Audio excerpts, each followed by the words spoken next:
नमस्कार, मैं डॉक्टर वैभव गुप्ता। मैं मुरादाबाद में चेस्ट फिजिशियन हूँ। आज हम लोग जिस विषय में बात करेंगे वो है निमोनिया या फेफड़ों का इन्फेक्शन। तो निमोनिया एक बहुत ही आम शब्द है। हालांकि बहुत सारे लोग इसका मतलब नहीं समझ पाते। वो हर तरह के सांस फूलने और बुखार आने को निमोनिया मान लेते हैं। तो हमारा जो सांस लेने का तंत्र है वो दो तरह से विभाजित है। एक है कि अपर रेस्पिरेटरी ट्रैक्ट और एक है लोअर रेस्पिरेटरी ट्रैक्ट। तो जो लोअर रेस्पिरेटरी ट्रैक्ट का इन्फेक्शन नीचे चला जाता है और हमारे लंग के कुछ हिस्सों में फैल जाता है, उसको हम लोग निमोनिया कहते हैं। तो निमोनिया आमतौर पे होता कैसे है? निमोनिया कई तरह के हो सकते हैं, जैसे कि बैक्टीरियल निमोनिया हो सकता है, वायरल निमोनिया हो सकता है, फंगल निमोनिया हो सकता है। बीच में जो कोविड आया था, इतना दुनिया में हल्ला हुआ, वो एक तरह का वायरल निमोनिया था। आमतौर पे जो कॉमन कॉज होते हैं वो यही होते हैं, बैक्टीरियल और वायरल। तो ये फैलता कैसे है?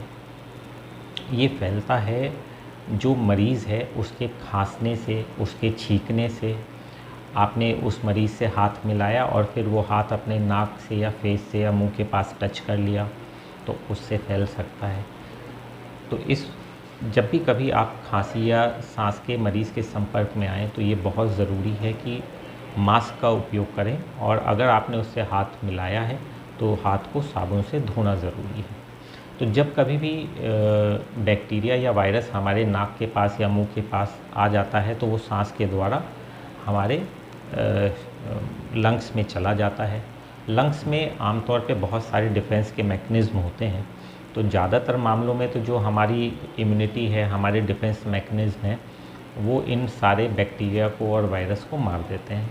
लेकिन कुछ मामलों में जो इनकी मात्रा होती है, जो इनकी संख्या होती है, वो इतनी ज़्यादा होती है कि जो हमारे लंग के डिफेंस हैं वो कामयाब नहीं हो पाते।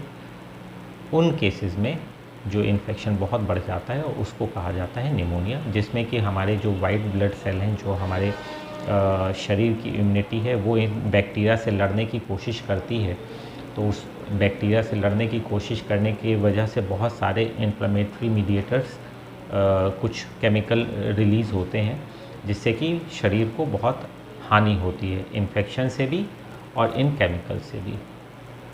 तो जब भी कभी बहुत ज़्यादा तेज़ बुखार, बहुत ज़्यादा खांसी, बलगम और सांस का फूल जाना हो, तो आपको तुरंत अपने डॉक्टर को दिखाने की ज़रूरत होती है।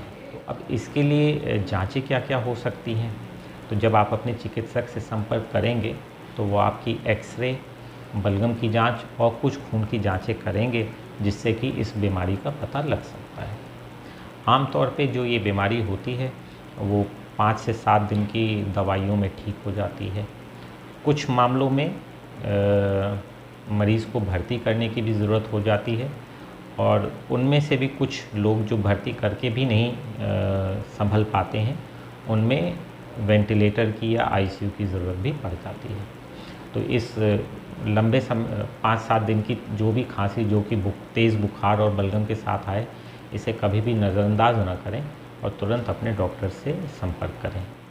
निमोनिया वैसे तो कई बार तेज़ बुखार और खांसी के साथ ठीक भी हो जाता है, लेकिन जो एक्सट्रीम ऑफ एजेस हैं, जैसे कि छोटे बच्चे हैं, बुज़ुर्ग हैं, या जिनमें कोमॉर्बिड इलनेस, मतलब कि जैसे डायबिटीज़ हो गई या एड्स हो गया, इसमें ये बहुत ही विकराल रूप भी ले लेता है। तो ऐसे जो भी व्यक्ति हैं, जो छोटे बच्चे हैं, जो बूढ़े व्यक्ति हैं, और जो इम्यूनो कॉम्प्रोमाइज़्ड, किसी भी वजह से इम्यूनो कॉम्प्रोमाइज़्ड मरीज़ हैं, उनको इस बीमारी में विशेष ध्यान की ज़रूरत होती है। यदि किसी भी घर के व्यक्ति को, जिनमें कि छोटे बच्चे हैं या बुज़ुर्ग हैं, उनमें से घर के किसी भी अन्य व्यक्ति को अगर खांसी जुकाम नज़ला हुआ है, तो उसको तुरंत आइसोलेट हो जाना चाहिए और इन लोगों के संपर्क में आने से बचना चाहिए, क्योंकि इनमें निमोनिया कई बार जानलेवा हो जाता है।